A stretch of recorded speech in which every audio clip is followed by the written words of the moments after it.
ODI series নিয়ে আসলে তো ডিসঅ্যাপয়েন্টমেন্ট তো আছে, কারণ আমরা দল হিসেবে ভালো ক্রিকেট খেলতে পারি নাই, তাই আমাদের কাছ থেকে আসলে সুযোগ হাতছাড়া হয়ে গিয়েছে। বাট ওখান থেকে বেড়ে আসাটা ডিফিকাল্ট জানি, কারণ প্রত্যেকেরই আসলে ইচ্ছা ছিল যেন আমরা, যেহেতু সেকেন্ড ম্যাচটা জেতার পর একটা মানে মনে আশা ছিল যেন অ্যাটলিস্ট আমরা সিরিজ নিতে পারি এবং হচ্ছে ওয়ার্ল্ড কাপের টিকিটটা কনফার্ম করতে পারি। সো আনফর্চুনেটলি সেটা করতে পারিনি। সো বলবো যে পুরো টিমই একটু ডিসঅ্যাপয়েন্টেড ডেফিনেটলি। বাট স্টিল এখন আমাদের সামনে যেহেতু টি-20 সিরিজ, তো আমাদের এখান থেকে যতটা দ্রুত সম্ভব আসলে বের হয়ে আসা, যদি আমরা টি-20 সিরিজে ভালো করতে পারি সেটা অবশ্যই আমাদেরকে টিম ওয়াইজ অনেক বেশি বুস্ট আপ করবে। ওডিআই সিরিজের পরে এখন দেখেন আমার কাছে যেটা সব থেকে বেশি মনে হয় যে টিম ওয়াইজ হচ্ছে আমাদেরকে কম্প্যাক্ট ক্রিকেট খেলাটা এখানে, কারণ যেহেতু উইকেট ভালো এবং প্লাস আর সব থেকে বড় কথা যে টিম যে আসলে বলবো যে একটু মোরালি ডাউন আছে সেখান থেকে বেরোয় আসতে হলে টিম ওয়াইজ আসলে আমাদের একটা ভালো রেজাল্ট করতে হবে।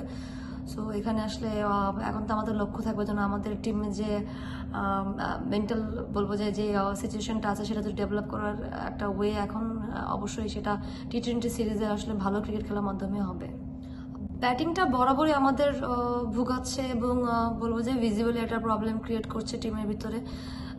প্লেয়াররা যথেষ্ট পরিমাণ প্র্যাকটিস করতেছে বা সুযোগ পাচ্ছি আমরা সবাই, বাট আনফর্চুনেটলি সেটা আসলে ম্যাচে পারফরমেন্সে রূপান্তরিত হচ্ছে না। সো এটা আসলে অনেক টেনশনের বিষয়। আর সেকেন্ড হচ্ছে স্ট্রাইক রেটের একটা বিষয় থাকে, কারণ টি-20তে স্ট্রাইক রেটটা অনেক বেশি ইম্পর্টেন্ট। কারণ আপনি যদি অ্যাটলিস্ট 100 স্ট্রাইক রেট মেনটেন না করেন বা kind of team West Indies তাদের এগেনস্টে যদি আপনি 140+ রান না করেন বা 140 রান না করেন, তাহলে সেই ক্ষেত্রে আসলে ম্যাচ আসলে জেতার সম্ভাবনাটা অনেক বেশি কমে যায় এবং কম্পিটিটিভ ক্রিকেটও খেলা যায় না।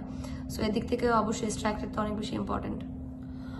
ওয়েস্ট ইন্ডিজ টিম আর যদি আমাদের টিমের ভিতরে পার্থক্য যদি আমি বলতে চাই, তাহলে অবশ্যই সেখানে প্রথম আসে যে তারা হচ্ছে অনেক বেশি পাওয়ার হিটিং করতে পছন্দ করে এবং তাদের অনেক বলবো যে কিছু স্ট্রং প্লেয়ার যারা শুধুমাত্র টি-20 স্পেশালিস্ট অনেক অনেক বেশি, এবং তারা বড় বড় শর্টস খেলতে অনেক বেশি অভ্যস্ত, কারণ তারা বিভিন্ন জায়গায় বিভিন্ন রকমভাবে ফ্র্যাঞ্চাইজি খেলে এবং তারা বিভিন্ন কন্ডিশনে টি-20 ফরম্যাটে বেশি খেলে এবং তারা টি-20 বলবো যে অনেক বেশি বলবো যে ম্যাচগুলোতে অনেক বেশি ভালো করে এবং রিসেন্টলি তারা টি-20 ওয়ার্ল্ড কাপে অনেক বেশি ভালো করেছে। সো এদিক থেকে তো আমি বলবো যে এই পার্থক্যটা তা আছে।